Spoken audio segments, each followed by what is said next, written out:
Hello there and welcome to another episode of Out of Spec Dave, where today I was able to drive two Lucid Airs, both the touring version with 20-inch wheels and also the Grand Touring version with 19-inch wheels. So I thought what I would do is make a quick video and share with you some of my first impressions of this car. So let's get into it.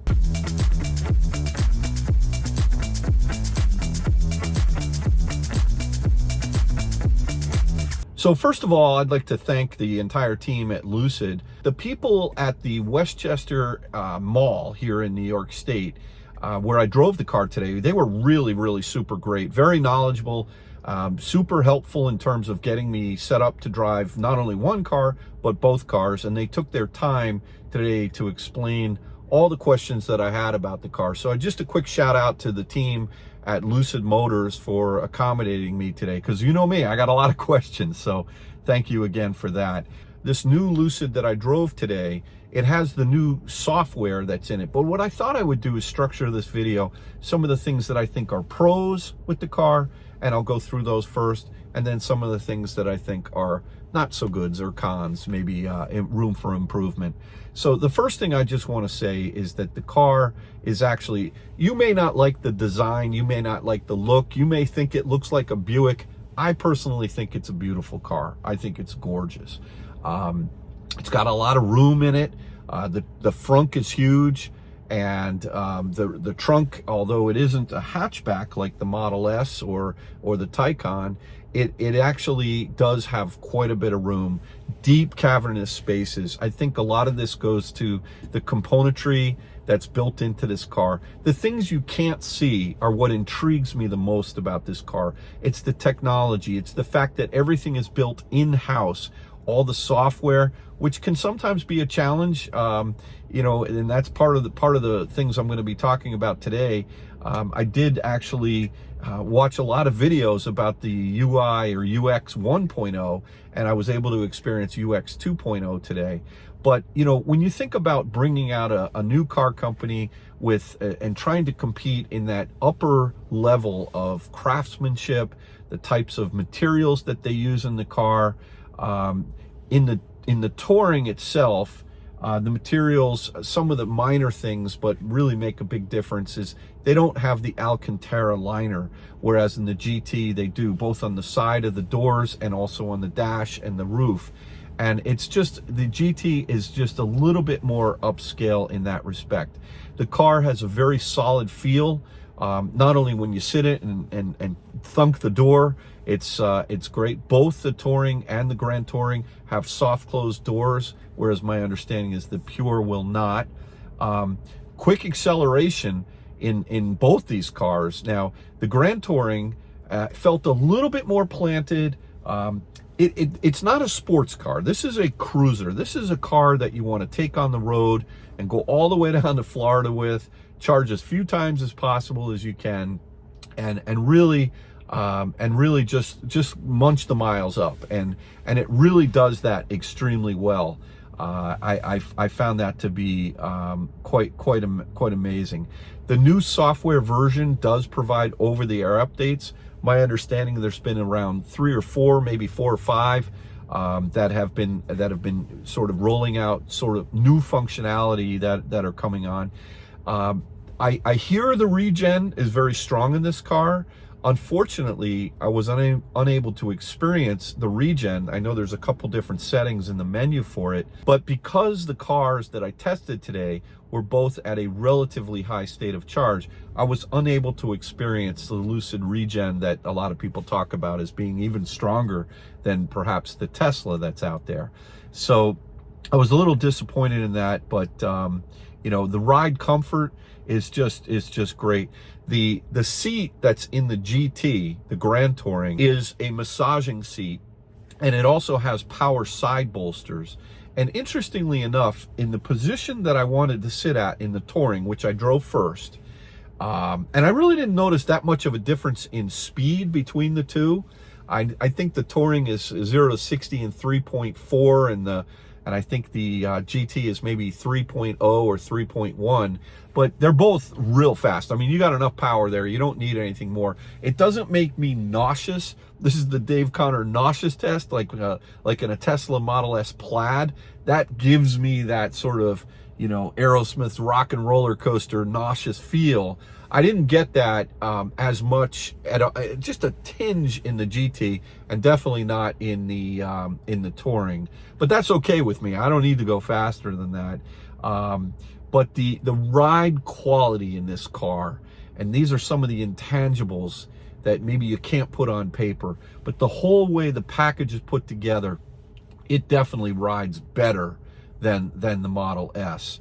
And those massaging seats, because they are different in the GT, I was able to get myself a little bit lower, I would say by about an inch lower in the car, which I think is great. It's not that there's not a lot of, you know, it's not like I'm hurting for headroom in the car, but it was interesting where the steering wheel, the top of the steering wheel in the Touring, I couldn't quite get it where I wanted my seat and my arms to be in a position where it was kind of covering up the top part of the console or the UI, where just above where the speedometer was. Whereas in the Grand Touring, I was able to put the seat a lot lower by about an inch, which made a significant difference for me.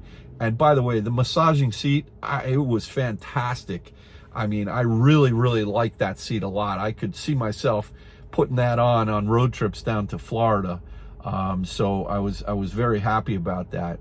The car does have preconditioning, although it's not tied to, like in a Tesla, when you put in destination of a supercharger, or even in my wife's GV60, when you put in the destination of a DC fast charger, what it's going to do is precondition the battery based on intelligence, knowing how far it should start that. This car, you actually have to push a button and turn battery preconditioning on. I wish it would do both the manual preconditioning as well as the automatic preconditioning when you put in the destination. The other thing that I understand this 2.0 software has done is that for like Spotify, the app in the car, you're able to have more buffering now. I think a lot of people were complaining that the stereo was on digital transmissions were actually cutting out when cell service was getting a little bit poor or weak. So the software, the way that they've laid out the UI, now there's a button on the front dashboard on the UI where you can actually open and close the frunk, whereas I think before maybe you had to use the key. The key felt a little flimsy to me.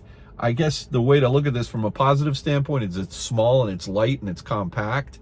I was told, although I didn't hook up my iPhone, I don't have an Android, but I was told that the car, when you approach the car with your phone, it will actually unlock the car, present the door handles to you, and then you can get in the car. And then when you get out of the car, you can just walk away. And as long as you have your phone, then you're able to actually just walk away. You don't have to lock the car.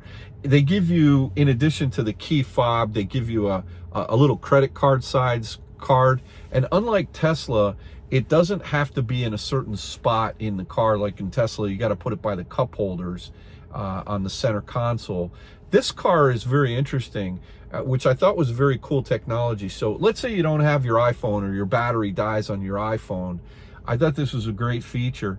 As long as you have that little key card on you in your wallet or your purse, then the camera that is actually based, the camera is based in the camera in the Tesla is up top, like in my Model 3 here, but the camera to watch whether or not you're watching the road is down in by where the speedometer is.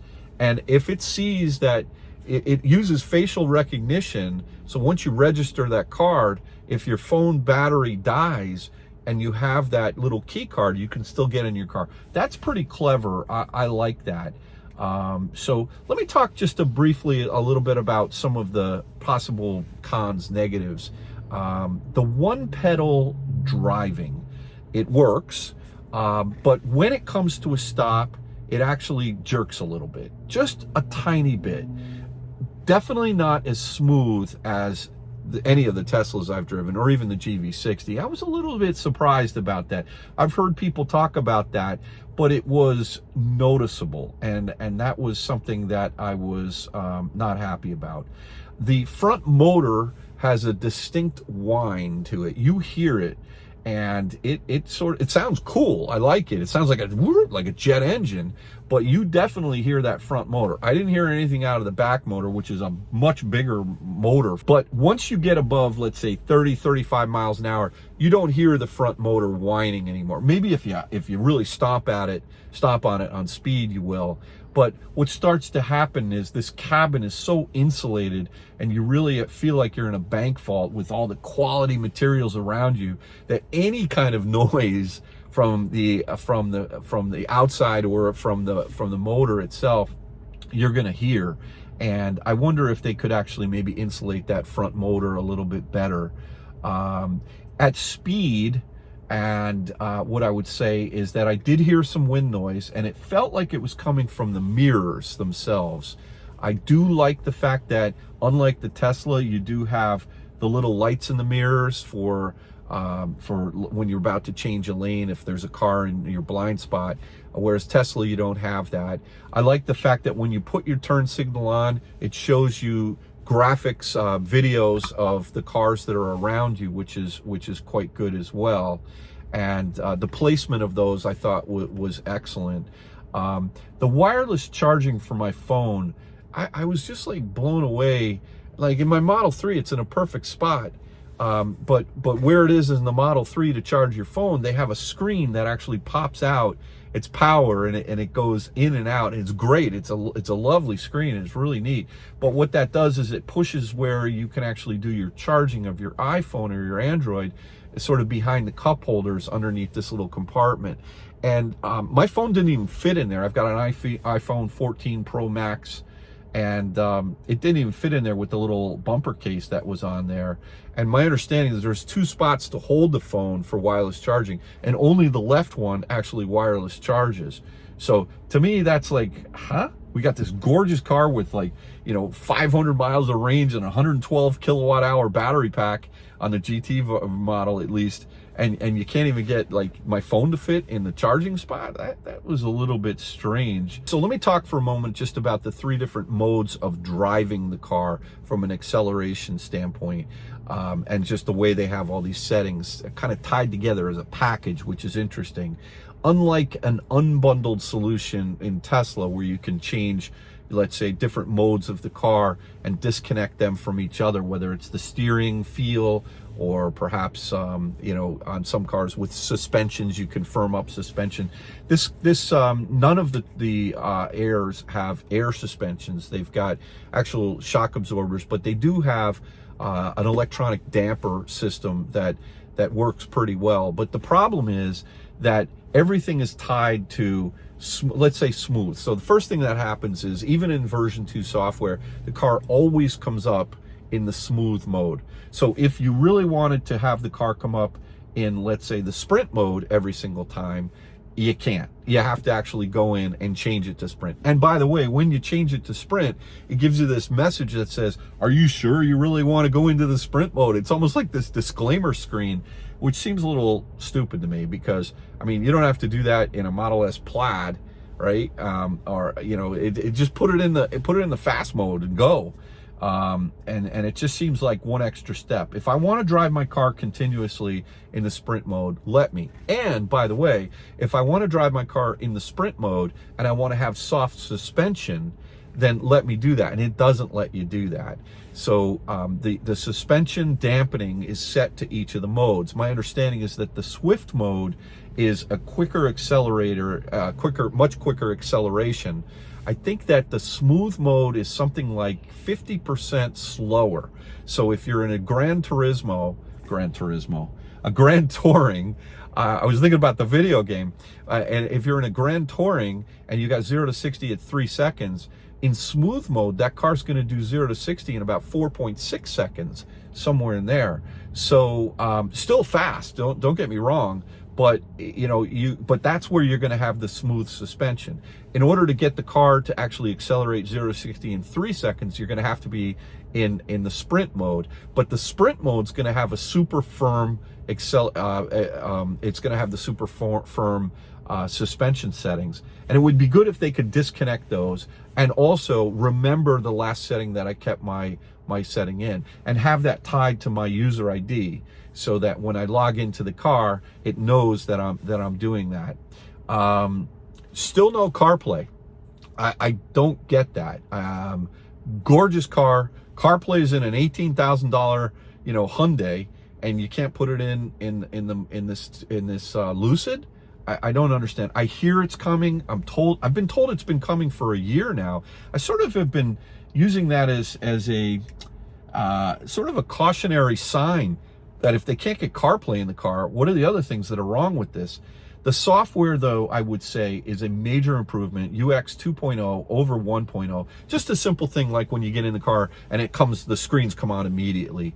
That just gives you that vote of confidence that it's not a slow computer and it's going through. And look, it's going to take time for Lucid to get all these things ironed out, but the hardware is all there, folks, on this car, which is great.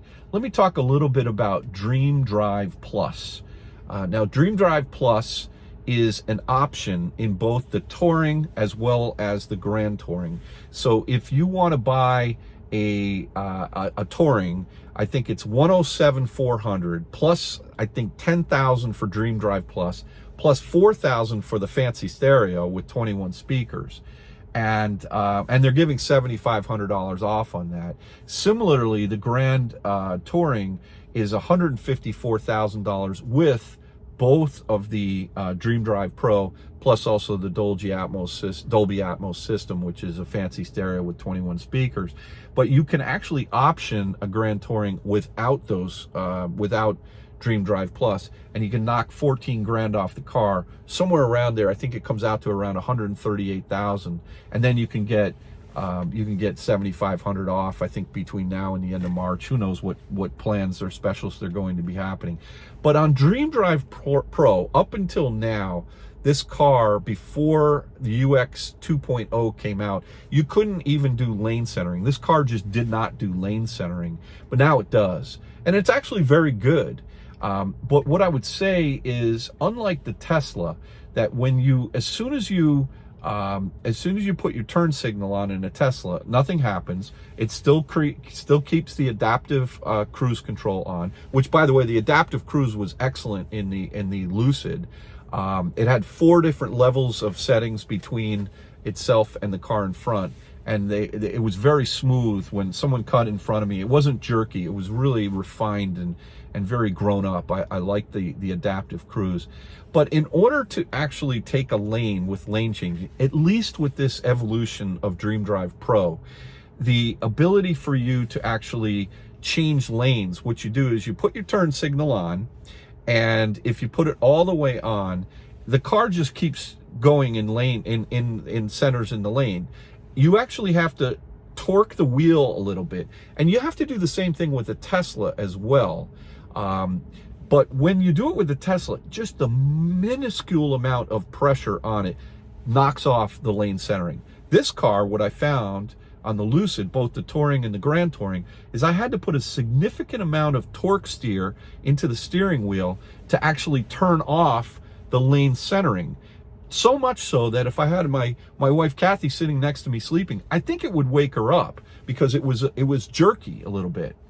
Once you take the lane, if the turn signal is still on, you actually have to physically turn the turn signal off. Otherwise, it won't start to do lane centering on the lane, to whether it's your right or your left. And so what I learned was, if you just put on the quick, that where you can do 3, just hit it up a little bit, 3 settings, then jerk it over, and then it will capture the next lane.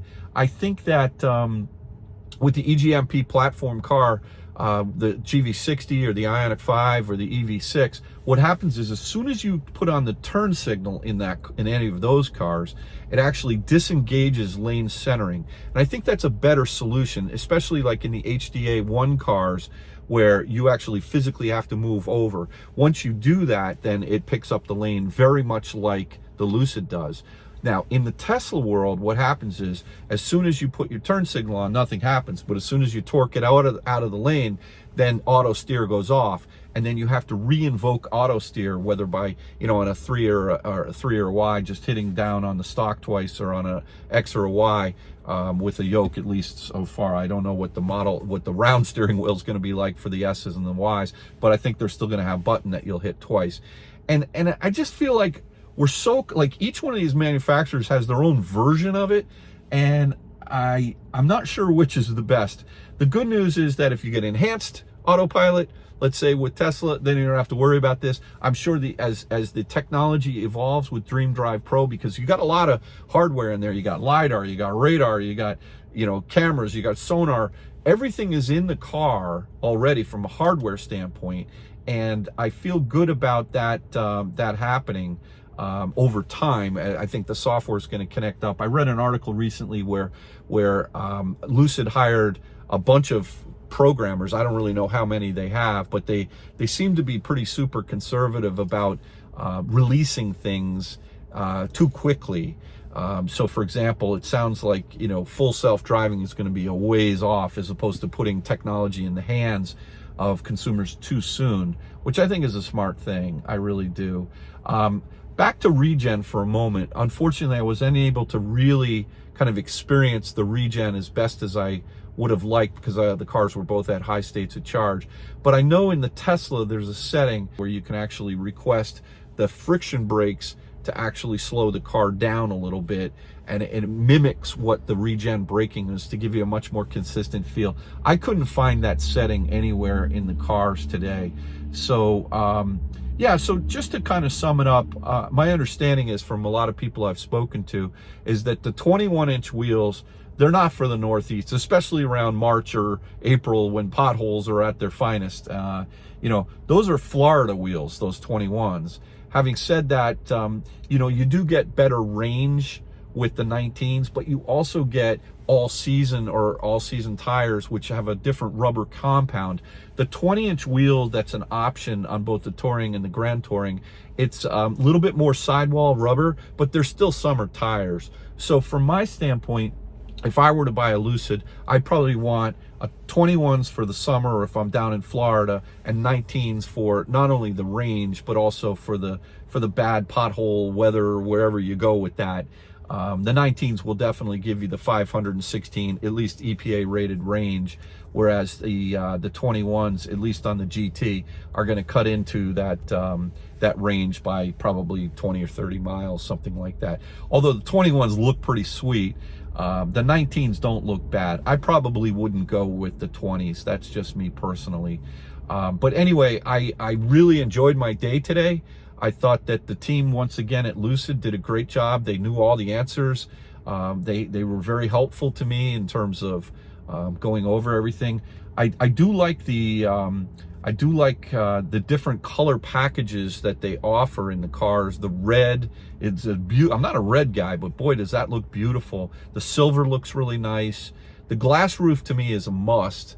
I would say that the placement of the sun visor, though, in the car, it kind of gets in the way of really experiencing the like when I used to have a Tesla Model X, that thing was like being in a helicopter with that great big windshield.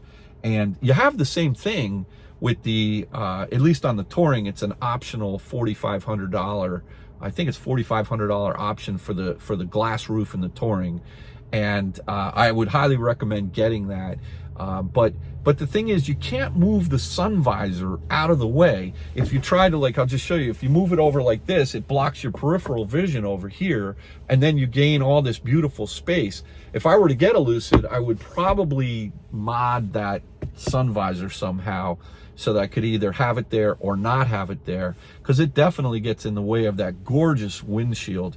And I would say that one last positive thing about this car, has a tremendous amount of glass. Even though the A-pillar is super low, and it was somewhat hard for me to get in and out of the car, I kind of had to duck. To me, the ducking was worth was worth the effort, because once I was in, I was super comfortable, and it wasn't that bad. I thought it was going to be worse than it was. The A-pillar is very thick, it's very low, but it doesn't affect the visibility in this car. The sight lines are great, the visibility is great. I'm talking about in the Lucid, not in this car. This is my Model 3. But, you know, really good car, fast as all hell. I mean, this thing just goes, and from what I hear, because I didn't do a strong pull, apparently they have the demo car software limited to some number that starts with an 8, and I can understand why they would do that. But this thing, I hear, just continues to pull and pull and pull. And what's amazing to me is that the you know, they have the GT Performance model, which I think is like $179,000. That's got over 1,100 horsepower. There's plenty of horsepower. I don't know who needs to go that fast. I, for one, do not. And so, to me, a Grand Touring with 19s, with the massaging seats, yeah, I think that's the piece for me. I really, really like this car. And it's a unique piece. It's not like every Tesla you see on the street. I would say that Tesla, for $89,000 for the Model S, for the long range, that's a heck of a value. 405 miles of range. You got the Tesla Supercharger network. I mean, that's a lot of car for the money.